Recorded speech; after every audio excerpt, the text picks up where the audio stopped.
Good evening and welcome to In Conversation with Jon Strum and Dr. Jack Antel. My name is Johanna Green and I'm Director of Partnerships at the MS Society of Canada, and I am thrilled to be your host for this evening's session. Just before we begin, allow me to share a few housekeeping details. Questions for our guests can be typed in the question box at any time throughout the session. That's the box just below the video screen. We'll be answering your questions during the second half of the session. Join the online conversation and share your favorite moments from today's session by posting on Twitter using the hashtag MSConnect. Make your voice heard and respond to our daily poll on our Twitter page at MS Society Canada.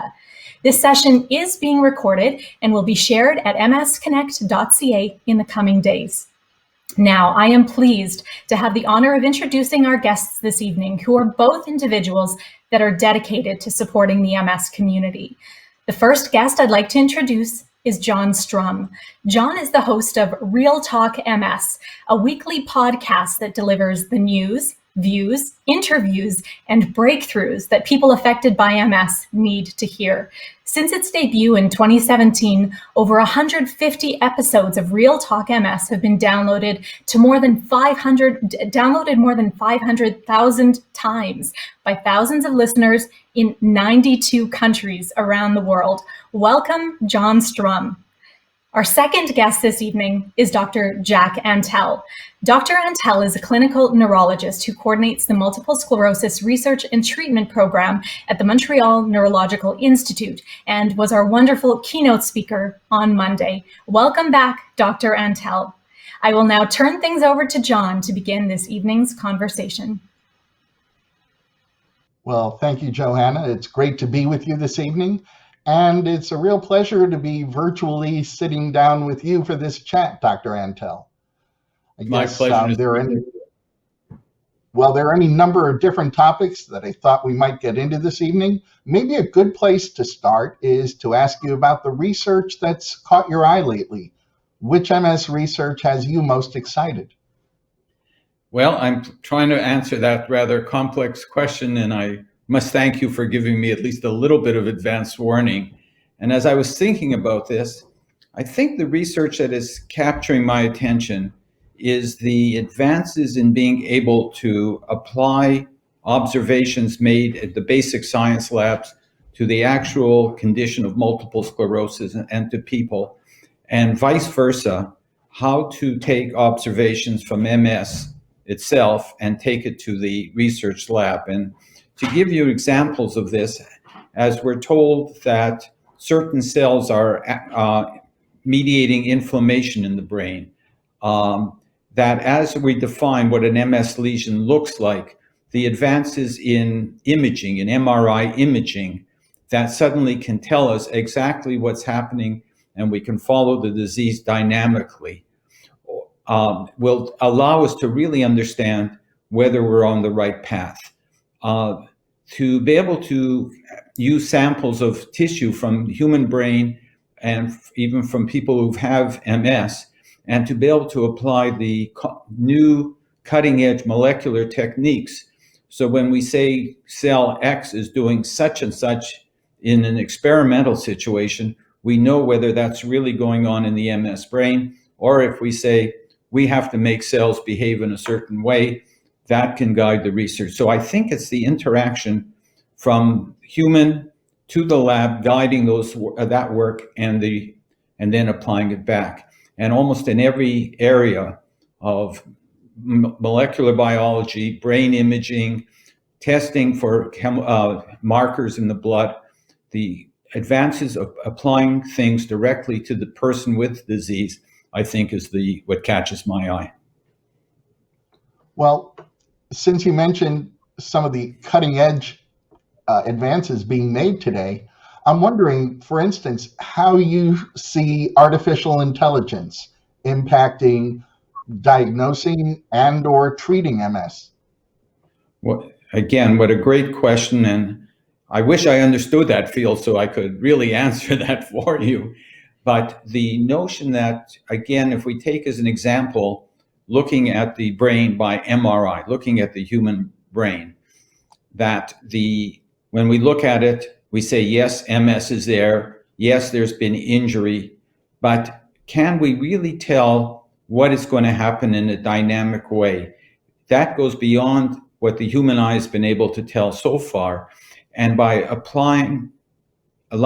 using these AI type technologies, can we be better at predicting when we see an MRI to say, they can identify patterns that tell us what's going to happen, and so we know what interventions to make? Or that by taking data from large numbers of people, can the AI technology identify to say, you may be doing well now, but there's certain measures or certain genetic backgrounds or certain things in your blood test that tell us that there is going to be a problem over time.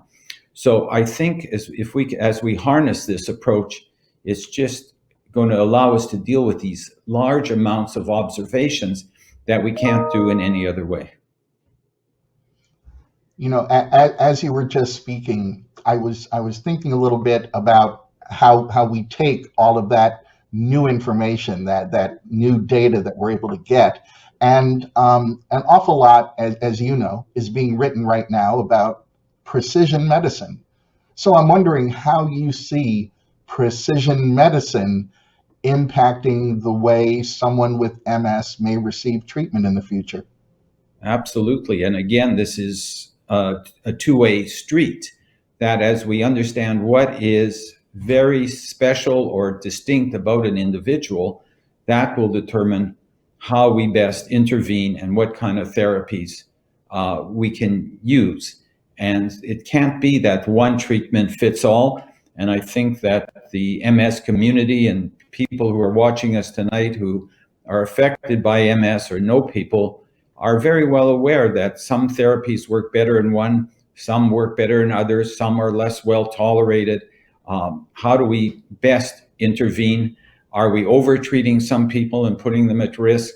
And clearly there are some people where we don't have the right therapies yet. And the way of accumulating the data for precision medicine that probably everybody out there, a good number of people, are aware that you can send your DNA out to any number of places and your DNA can be sequenced and they'll tell you who your relatives were going back many generations. But everybody's DNA is different than everybody else's. How do we use this huge data set to see what's in the DNA that may be directing why the disease behaves in one way or the other in people? And that's just a huge challenge, but that's an example of the enormous need for precision medicine on genetics. And we can almost apply the same things in terms of environmental exposures of people as well, to see whether we can come up with a package that says, this is the way we proceed. So precision medicine, easy to say that that's the way to go because that's the way to go. But how to implement it, it is so complex because there's so many variables, and that's the challenge. And that's why I think your question about AI technology and precision medicine blend together so well.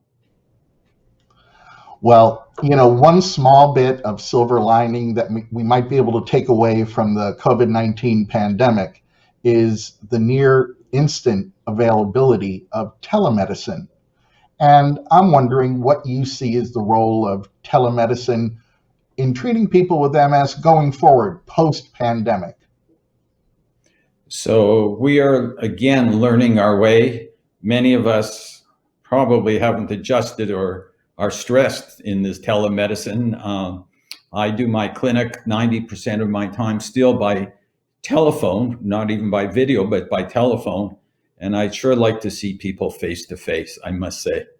But having said that, it tells you how we've been able to gather data, and telemedicine is just expanding. It's not just gathering data by video or by telephone to record, or there are these remarkable systems evolving where people using the apps on their mobile phones can record all sorts of data by themselves, and you're accumulating huge amounts of data. I'm aware there are apps where people can deposit their MRI scans. So all of people living far away from the major medical centers, which have a limited number of scans, for example, available. But if you're gathering information on the wider community, the more chance we have of identifying patterns that will direct us where to go.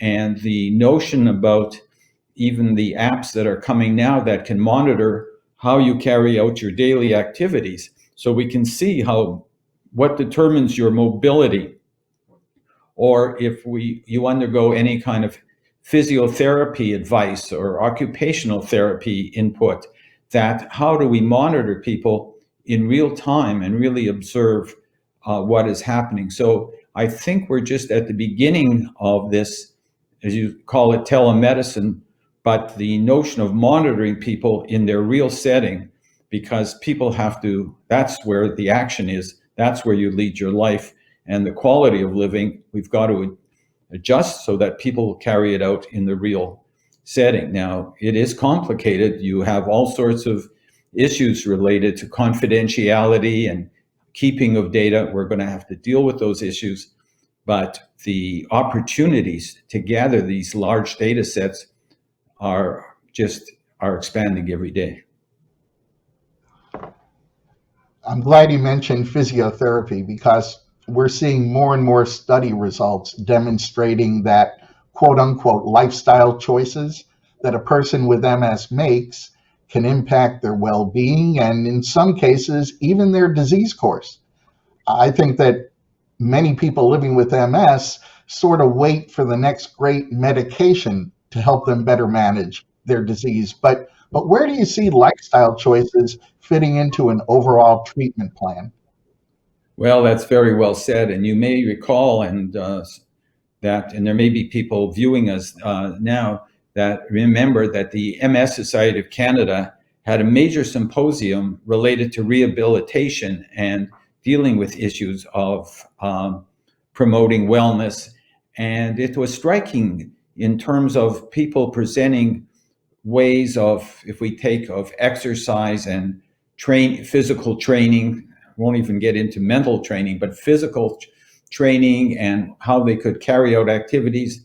How do you measure that there really is being an objective response to that? And I also took away a major message from one of the speakers who said the difference between putting in exercise programs and rehab programs is that when we put in drug therapies, there's a system in place for covering the expenses, for paying for that.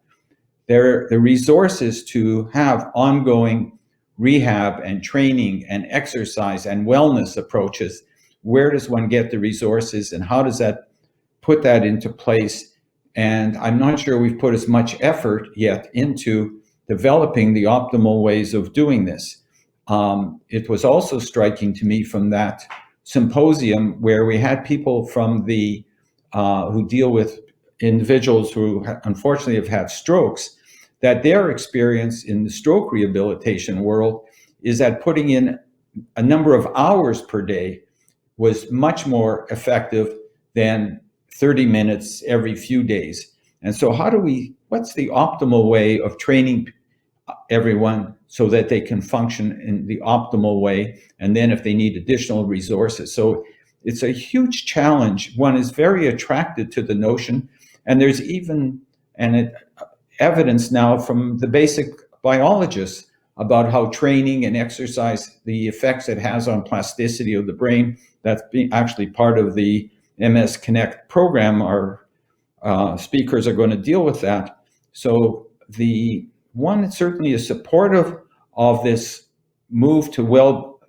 how do we promote well-being and activity, but the challenge, how do we put this into place? Are we using our resources correctly? There's been some disconnect, in my view, between what goes on at the medical centers that are studying MS and what's being delivered in the community. I'm not sure those two entities talk to each other as much as they should. And I think, at least from my practice, and I'm sure it's true from everyone, you feel the frustration of people affected by MS, of not being able to do what they optimally could with the appropriate guidance and resources. And we also have to understand the individuals. If you have extraordinary fatigue, one has to have a realistic program. So wellness, as you point out, and I think that's a direction we underestimate what people can benefit from.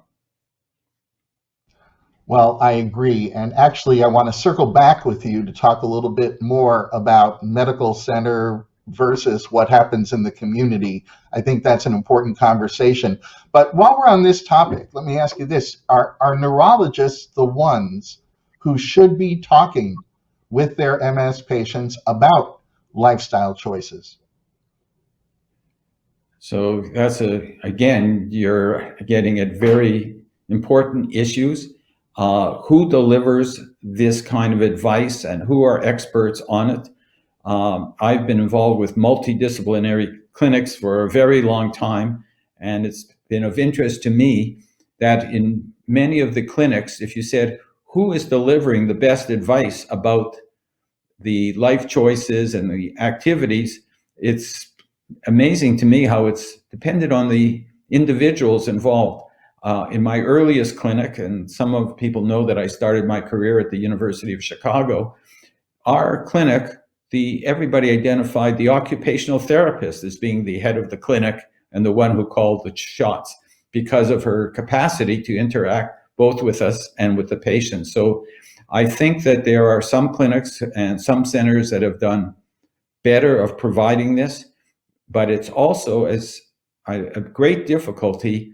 It's to provide ongoing care, monitoring, responding when you're at a distance from individuals. So how to get this translated into the community, and it almost takes us back to the earlier discussions we've had, if we can take advantage of technology. So maybe by the various apps that the communications can be more frequent, more constant, the guidance can be delivered into the home setting.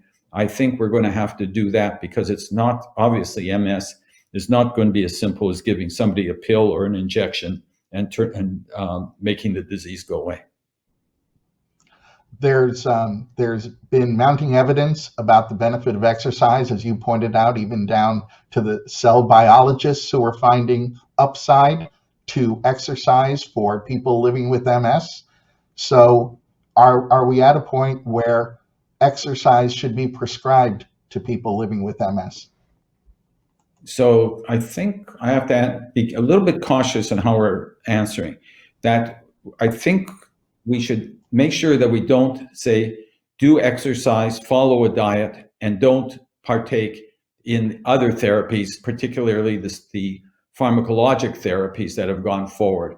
I think nobody would question now the major advances in managing MS that have come from if you will, the frontline pharmacologic therapies. Prescribing exercise is not absolutely straightforward. What do you tell people to do? It depends on what their ability and disabilities are. How do you design a program that people can really follow? And I think this requires a lot of probably intervention and monitoring. That I would venture to say that most people, if they've been seen at a major medical center, have probably seen a therapist maybe once a year or twice a year, but that is probably not sufficient to optimize what they can get out of exercise. The other problem, of course, is it's easy to say go exercise, and I suspect if I said to everybody listening to this evening, well, go out and exercise an hour a day, some people would say, isn't that wonderful? And others would say, this is torture. So how do you design a program that people can actually do and partake? And I think that that's a real challenge. And in MS, it's a particular challenge of how you get this into place because of the fatigue factor that many people with MS face. Which is a bit of an ironic double-edged sword in that there has been research that also shows exercise can actually work to help people with that fatigue. So how do you get started when there's not enough gas in the tank to turn the engine over, and yet you're better off if you do? And by the way, I completely agree with you. I didn't mean to suggest prescribing exercise instead of a disease-modifying therapy. I first and foremost, everybody needs to be on a disease-modifying therapy. But as you mentioned, adherence to exercise programs, frankly, the same challenge exists for adhering to a disease-modifying therapy. We can point to the science that shows the patient how beneficial and how important disease-modifying therapies are. Yet we also know not everybody starts, and we also know earlier treatment is better treatment, better outcomes. And yet not everyone starts early, and not everybody stays with it. Right, but I think with the therapies we currently have, we've certainly advanced. I mean, it's quite remarkable when many of us, when we started with the interferons, how many people actually stayed with it. But the dropout rate with ongoing daily injections and side effects, even then it was impressive who stayed with it. It is easier to swallow a pill or take an intermittent injection once a month or every 6 months. I mean, but think about the number of people who've gone on, and it's interesting, the number of studies that have been done on diets in MS, most of them have run into trouble with non-compliance of the diet. So it is so exercise, diet, lifestyle changes are more complex to carry out than taking a straightforward medication. Let's talk about those medications for just a moment. With more than 20 approved disease-modifying therapies available, we see some that are considered very safe, but not very powerful, and others that are considered very powerful, but they also carry more risk. And this leads to a decision about which disease-modifying therapy does someone with MS get started with. There are some clinicians that tend to start with lower risk, less powerful treatments, and then step up to more powerful therapies as or if needed. Others would recommend starting with a very powerful disease-modifying therapy and really meeting that patient's MS with very powerful medication from the very beginning. What are your thoughts when it comes to this debate? So nothing is simple. And that's because MS is not a simple disease. If the whole MS disease was the occurrence of inflammatory lesions in the brain, then it would be a simple process, because we're fortunate in the field that we have the powerful technology of MRI imaging, where we can see these lesions forming, and those are the substrate that correlates with relapses. And if that's all we had to do was to stop the relapses, then you could work out a paradigm where you would simply take whatever is the safest medicine. Could you control the development of the inflammatory lesions? The dilemma is, I think, that this issue of why do you also have this progressive phase of MS, and if you are allowing activity, is that going to eventually drive the disease progression? And is there, with our current medicines, with the more powerful ones, are we really going to reduce the risk of development of progressive MS? The question you're asking is also a relatively recent one, because it's only in the last relatively few years that we've had powerful enough medicines. When the first drugs came, like interferons, we put people on and said, okay, that's the best we can do. We've now moved to the era of, can we really control the disease? So that and then, as you mentioned as well, we have the safety issues. We have an age group, especially women who have childbearing age, and even men, issues of fertility. So you have to really take all of these into account. But I think the issue of putting people on one of the lesser agents and allow disease activity to continue, I think the data has emerged that we really want to control the disease activity as best we can. So that's where I think the move is towards the more powerful agents. Once there's evidence that the disease activity, that you can now start to identify people who are likely to have disease activity. So we can make judgments, I think, earlier on who's likely to have disease activity, and that makes it more attractive to go to one of the more powerful drugs early on. But I think, again, we're going to keep coming back to almost every one of your questions by saying it's got to be personalized, and you have to take all of the factors into account. There are clearly people that if you told them the ideal medicine is an injection, they're going to say, I don't want the ideal medicine. So I think we're balancing risk and benefit, but we have some pretty good guiding principles now. And I think one of the advances also from the careful clinical studies and from the MRI studies is that we have moved from, okay, we'll put you on a drug and wait to see what happens, to having some pretty good predictive parameters that say, this is a case where it's not going to be controlled so easily, and move to a more aggressive therapy. The reverse is also true. Are there people that we could predict are likely to have a rather benign course, and so that we don't overtreat either?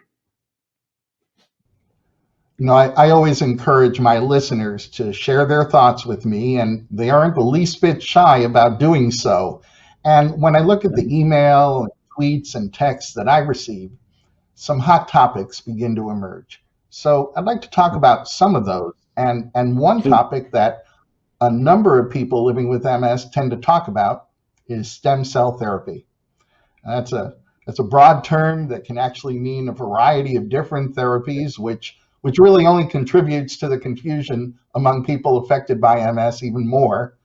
Now, a couple of weeks ago, the US National MS Society published their recommendation for autologous hematopoietic stem cell transplantation, or AHSCT, as a treatment for MS patients who are under the age of 50, living with relapsing remitting MS, experiencing mild disability, for whom disease-modifying therapies haven't worked.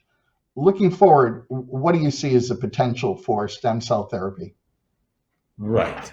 So I think that in some ways the choice of terms that the program that you refer to as stem cell therapy is a bit of a misnomer. What that is referring to is using such high dose immunosuppressive therapy that you're wiping out the bone marrow, and the person can't survive unless the bone marrow is reconstituted. So the stem cell therapy is to restore the bone marrow. The actual therapy that is being effective for the disease is the high dose chemotherapy that's given as part of this. Now, I think it is a remarkable finding. In Canada, we point to our colleagues in Ottawa, Mark Friedman, Harry Atkins, who pioneered this, and that the remarkable observation that none of the people, even 10 years later, have had recurrent inflammatory disease, so that this reconstitution of the immune, wiping out the immune system and reconstituting it is provide almost as if we wiped out the whole immune system. So we wiped out your good immune cells, we removed your bad immune cells, and then when we gave the transplant, only the good guys came back. I mean, that's quite a remarkable observation. Now, we have to keep in mind, and we've learned, but there is a risk from using that approach. And there's also just the logistics that this is not a therapy that can be given to millions of people. And we also, that data is a little bit dated in the sense of, as these guidelines were developed, of course, we've gotten and are still getting more and more therapies that seem to control the disease without the need to go to this more drastic approach. So I wish we had a better name for this, because, as I said, this is not stem cell therapy. This is stem cells are the rescue of the immune system. So that is, I think, one part. And the other, which we unfortunately, but we do have to call to attention, that using this therapy in people with progressive MS has failed. So that would have been a remarkable finding if it turned out that if we went to the limits of treating the immune system, we could deal with all phases of MS. That would have been remarkable. So this has been an unfortunate lesson, but driving us to look for different mechanisms that drive the progressive phase of disease, because the high dose immune suppression bone marrow rescue therapy is ineffective in the progressive phase of disease. And if you look carefully at the cohorts of people who've received this therapy where their relapses have stopped, there are examples of people who've then still developed progressive MS. Now, you could argue that maybe they already had progressive MS when they got this therapy, but again, keep it in mind that unfortunately, this is not the therapy for progressive MS. Right. I'm here in California, so forgive me if I'm not fully aware of conditions on the ground in Canada. But do you have the proliferation of what I'll politely call stem cell clinics that, by the way, have nothing to do with any of the treatment we've just been talking about, but rather seem to exist to extract as much money as they can from people who are desperately seeking some sort of resolution to their disease? Is that a problem in Canada like it is here in the US and elsewhere? The problem, although I may not know everything that's being done on the side, so to speak. In my own practice over the years, I've had people travel all over the place to get stem cell injections. Often I'm not sure I know what was being injected. It brings to mind a lady that I knew many years ago who went off-site somewhere and eventually presented with a fever of 42 degrees centigrade, had an overwhelming systemic infection, so that, and again, it's almost impossible to know what's being given at the various therapies. I think it's more of a problem outside of our country, but again, it's really, as you say, it's unfortunate of all the things that are being injected into people, and I am certainly sympathetic to people saying, look, I'm not doing well. This may be my chance to have a therapy, and maybe I'll get out ahead of things and have it done. Now, there are serious studies looking at other forms of therapy, of stem cell therapy, because many of the stem cells, and even the ones that you're referring to where we're not sure what the aim is, but generally speaking, the issue is if you have a damaged organ, is there a stem cell? And what a stem cell is a cell that has the potential to turn itself into any other cell in the body, so to speak. And is there any possibility that giving a stem cell, that a stem cell would recognize there's damage in the brain? Would it get to the brain and would it repair? And then you face the issue, if you give it in the blood, how does it know to go to the brain? Do you have to inject it directly into the brain? And of course, if you're starting to have to, there is actually a major, well thought out clinical trial by my colleagues in Milan, Italy, where they're giving stem cells that have already been programmed to have the properties of brain cells, and they've been injecting it into the spinal fluid. And those are still early type studies. Even in the animal models, I think the disappointment may be too big a word, but the stem cells don't seem to be as smart as we thought they were. That they don't just run and find the broken place and fix it. And if we have to think in terms of putting in stem cells directly into the brain by injections, that obviously is going to be more complicated. if I can extend that discussion a little bit, that there are actually cells living in the brain in everybody, which are cells that aren't totally stem cells. In other words, they can't become anything, but they are still rather immature, undeveloped cells, but they have the early properties of cells of the nervous system. And it is clear that some of those cells can be provoked to actually take place in tissue repair. And I think this is a promising area. If we can find ways of provoking the stem of these, what we call progenitor cells that are already in your brain, if we could find ways to mobilize them, then I think there is a real chance of contributing to repair. Well, I said I wanted to circle back at some point to a comment you made referencing the medicine being practiced in the community versus what may be happening at an MS center, for instance. You know, we often hear that MS is a complex disease that really requires comprehensive care from a care team representing, just a wide range of disciplines. But so many people living with MS don't necessarily live close to a place like that, and they may not even live close to a major metropolitan area. So how does that geography affect the overall quality of care these patients might receive, and what do we do about it? So I have to be a little bit cautious how I answer this, because our medical system is not your medical system. And maybe I'll leave it at that for the moment. In the community that I practice in, which is the province of Quebec, we are extremely proud that we have a network of neurologists interested in MS that probably cover virtually much of our region, and working together and sharing information that whether we cover a rather wide segment of our population, and that's probably true in many of the regions in Canada, but others can talk about their own regional issues, so that clearly we've overcome one of the issues, and that is everybody has access to medical care and the access to the medications that we're talking about.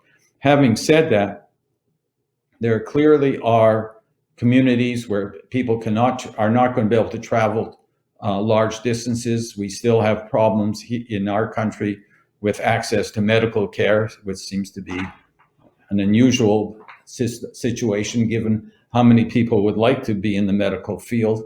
I think going back to our initial discussion about the new emerging technologies and communication between the medical community and people affected with this disease, and that sharing of information, so there is contact and communication between people on the ground in the smaller communities with what's going on in the other areas. In some areas away from the big metropolitan areas, there may actually be better access to things like physiotherapy, rehabilitation services, accessing the medical center. There are medical centers in our community, of which I happen to be one, where some people said the main thing that we're lacking is a parking lot. So I think that I think you've identified the problem, and I think that can we develop the communication technologies that we can help at least deal somewhat with the challenges of people who are away from the main centers. But even access to the main centers is not simple.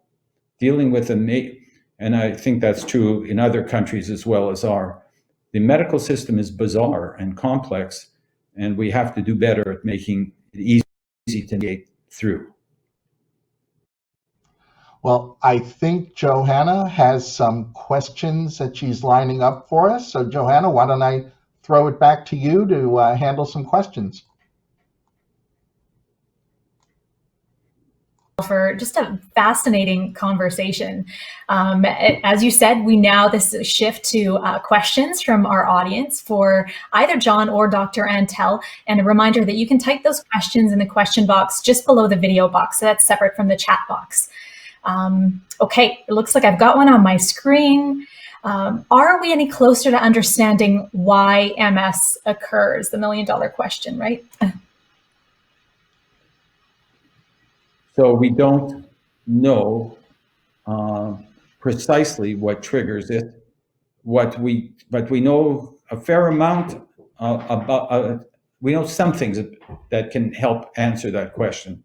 That we know that, again, as I mentioned in my initial talk the other night, that we know that your genetic makeup predisposes to the development of the disease. That it is likely that exposures to a variety of environmental factors trigger your immune system.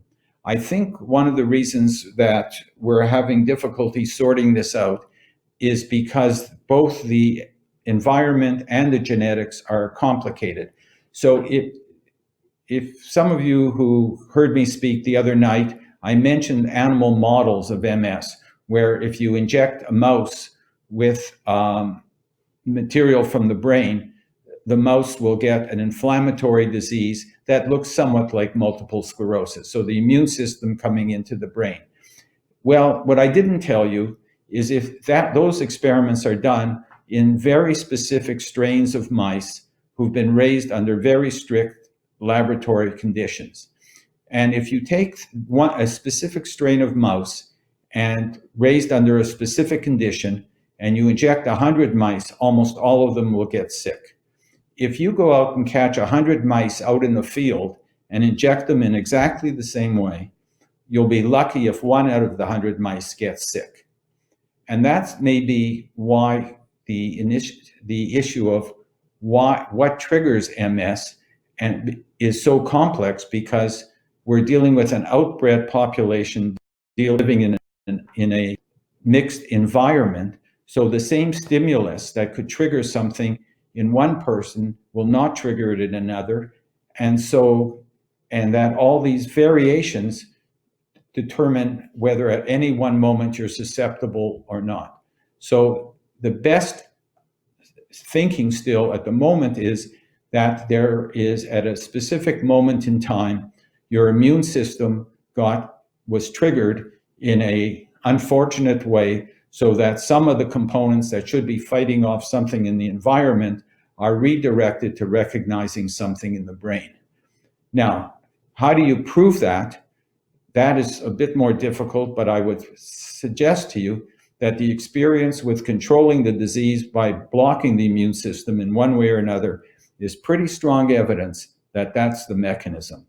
So it is a misdirected immune response, but it's not going to be exactly the same in every single person, because everybody has these variations in terms of genetic and environment. Thanks so much, Dr. Antel. As always seems to be the case in MS, it's complicated, right? Jon, a question has come up for you, given that you have done hundreds upon hundreds of interviews with experts in MS. Someone's asking, what's caught your eye in MS research, given how closely you follow it? Wow, okay. Let me see. What has caught I'll tell you what, themes catch my eye sometimes more than specific research. One of the themes that I've noticed over the last 12 to 18 months is people are using the word cure more often than I've ever heard it before. Now, we have to be careful how we define that, because cure can mean different things to different people. For instance, if you technically had MS, but you were completely free of symptoms, you'd kind of be cured. You'd be cured enough, I think, for an awful lot of folks. Or if you were able to restore lost function, that would certainly be considered by some to be a cure. Or if we were able to stop progression, again, that would certainly be considered a leap forward by an awful lot of people who worry about progression every single day. So I think that the idea of cures, multiple, not singular, that's kind of a new theme that I've noticed more and more often, and that certainly caught my eye because that's obviously the end game for all of us. I always I always tell people who ask that I look forward to my last podcast because that'll be the one where I can say, and now we don't have to worry about living with multiple sclerosis. If I Fantastic. can I make Of one course, comment? When you say we always say it's complex, I think we better keep that in mind because it's not straightforward, and we have to understand the complexity because that's how I think we'll finally unravel the differences from one person to another and why someone gets the disease and someone doesn't. The complexity is, I think, what marks multiple sclerosis differently than many of the animal experimental models where we're always reading about, oh, we stopped the disease, we regenerated the brain. The reason that it doesn't always, so far we haven't successfully completely translated it because we're dealing with a more complex situation. Question that's come in from Lori in Yellowknife, Northwest Territories. Dr. Antel, I think probably you can take a stab at this one. How do you ensure that the community doctor and neurologist are on the same page for treating the patient, especially when you're a community with several locum doctors? So again, what an important question and challenge for us to meet that, because many of us don't deal with that in our day-to-day activity, and I think it's a very important issue. The having events and teaching events, I think, are important. Again, in our community, we've tried to set up a network of interactions amongst the doctors in a wide area so that all can partake. And that we also, as I say, I hope that with the increasing communication, it will be easier to do that. It is, I can imagine how difficult it is for a doctor in a community, often practicing by themselves or in a small group, that of all the things they see, although we think of MS as becoming a relatively common disease, it is not a common disease in a general practice, and that I hope many of these doctors will reach out for help. And whether, as we talked about telecommunications, whether we have the way of interacting in a way that we haven't been able before. I think the day of saying, oh, well, if you have a patient in the Northwest Territories or in Yellowknife, wherever you are, just on an airplane and comes 1,500 miles away, I think we can do better than that. Absolutely. There's many steps to yet be taken to improve all of that. We have another question from Lenora in Vancouver. How much do you feel stress factors into the development of MS? Is that for me or for Jon? I'm going to let you take that one, doctor. So it is an attractive notion, and yet the studies that have been done have been rather unconvincing. And that there were studies done in the early days of MRIs where they were trying to see whether relapses as measured by new MRI lesions correlated with times of stress or not. And they were really not very convincing. Now, really, it is true that stress will have an effect on the immune system, but in terms of new inflammatory activity in the brain, that the data has not been very convincing that stress has been what is triggered. Now, stress obviously can have an effect on how we function overall. So people with neurologic deficits are likely to function less well under stress conditions. And that one can bring out in various physiologic studies. But if the question is is stress what triggers MS? Using this very narrow definition that I've given you, the new activity of the disease, then I think the data is really not very convincing. Interesting. Dr. Antel, this next question is also for you. It's from Valerie in Chilliwack, asking how you feel about Eastern medicine meeting Western medicine and working together with disease progression. So I think the answer is, and again, if I refer back to my talk of the other night, that if you look when people count the claims for therapeutic success in the 1930s of progressive MS, the claims were better than what we claim today. That the one doesn't really necessarily criticize the Eastern medicine approach, whichever you want to lay out. You tell me what the approach is. My answer is let's subject it to the modern way of measuring effectiveness. And in MS, we are fortunate that the different components of MS, so particularly the relapsing MS, which we've been talking about a lot this evening, with MRI measures, that we can measure objectively. You tell me what the measure you want to put into effect is, and one can try and come up to tell you how effective it is or not. The progressive MS until now has been more difficult because we don't have a rapid readout, but we are approaching that very, very quickly with biologic markers, with new MRI imaging, to see whether we've changed the rate of progression of disease.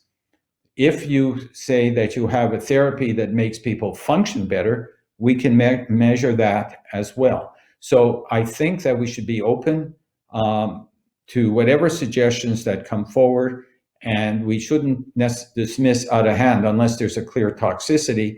But for all the people who are making claims about different types of therapy, what they owe us and they owe the people living with MS is to subject it to objective measurements so we can say yes or no as to whether this is effective or not. And so when there's claims done in any other way, and marketing of technology, of approaches or medicines or whatever, diets, whatever approach you want to say, when it's not been subjected to appropriate measures, I think that we can be very critical of people who make those kinds of claims. Thanks, Dr. Antel. So, Jon, we have a question for you. Given you do so much work on the international MS front, can you tell us your thoughts on how global collaboration has impacted people affected by MS? Well, I can certainly speak to that, and I think I can speak to it more on the progressive MS side. I am a member of the International Progressive MS Alliance Scientific Steering Committee. And one of the things we have done over the last few years is we have funded global collaborative research networks where you have a single project that may have a principal investigator in one country, part of their team in 2 or 3 or 4 different countries, all working together. And that's proven to be a very, very efficient way of moving progress forward at a rapid clip. And I should also point out that one of the 3 multi-year projects we're involved in at the Alliance that we're funding, the principal investigator happens to be in Canada. And they're looking at using artificial intelligence as a way of searching for through MRI scans to see if there might be a marker that will be predictive of MS progression. And it's the same sort of technology that NASA uses to identify planets in distant outer space that even the telescopes can't pick up. And this would be bringing that inward to be able to look for some sort of visual clue or cue that this person may be dealing with progressive MS in the future. And they still have much work to do, but we've seen great success using international collaborative teams to look for answers. And I think that from the people I've spoken with, and I get to talk to an awful lot of folks who are affected by MS, nobody really cares where the solutions come from, whether it happens to be locally or distantly discovered. I think we're all looking for those solutions from wherever. Let me put a plug in for this. I've been fortunate to be part of the other two programs, and one is coordinated out of Milan by my good friend Gian Vito Martino. And just to give you an example, in my own laboratory, we have a research question at the moment that relates to human cells repairing the brain. And we turned to a close friend and colleague at Münster, University of Münster in Germany, Tanya Coleman, who is being an advisor to our program, and we work very closely with Tanya. Our collaborative effort involves the group at the Salpêtrière in Paris, a group in Germany, the group in Milan, and with modern communication, that it's extremely easy to interact with them. And I think that, as John was saying, that most of us, we'd like to be part of the group that finds the cure, but the cure will be the main thing in the breakthroughs, and we need to share the technologies. A challenge, of course, is how do you sustain this? And that, there's so many, I guess it's fortunate there are many extremely good people. The Progressive MS Alliance will go through its next round of funding. How do you support all of the people who potentially have very good ideas? So it's an expensive enterprise, but we need to take advantage of all the tools that we can. Perhaps a really hopeful note and promising note to end today's discussion on. So encouraging to see that the globe is truly come together in a unified fashion to hopefully fast track some of the questions that we face in MS and get to those answers as quickly as possible. As we draw to a close, I'd like to take this opportunity once again to extend sincere gratitude to Dr. Antel and to Jon for a fascinating conversation tonight and for taking the time to join us tonight and be such a meaningful part of our MS Connect conference. We really appreciate it. One final note. Thanks so much. One final note that I want to remind our guests about is that we have a team of MS navigators through the MS Society who are available to connect toll-free at 1-844-859-6789 or by email at msnavigators@mssociety.ca. So if you have a specific question that you might have asked today that you didn't have a chance to get an answer to, we encourage you to reach out to one of our MS navigators. Also, before we close, I'd like to take this opportunity to once again thank our sponsors for providing the support that truly makes this conference possible. I'd also like to take a moment to recognize one of our MS Connect contributing sponsors, Pendo Farm, whose Ally support program is available to help people on their MS treatment journey. Don't forget to visit our vendor fair at msconnect.ca/vendor fair, where you can learn more about all of our vendors. And be sure to check out msconnect.ca/research posters to learn more about the fascinating work of up and coming MS researchers. Last but not least, I'd like to thank each and every one of you for investing your time in learning more about MS and MS research. A reminder again that all of our research sessions are being recorded and will be available for viewing at a later date at msconnect.ca. In fact, if you go to the schedule section at msconnect.ca, you can already access some of the sessions from earlier this week that were recorded. We look forward to seeing you tomorrow at our session with Dr. Catherine LaRochelle on menu, metabolism, and microbiome in MS, news and research advances. Have a wonderful evening.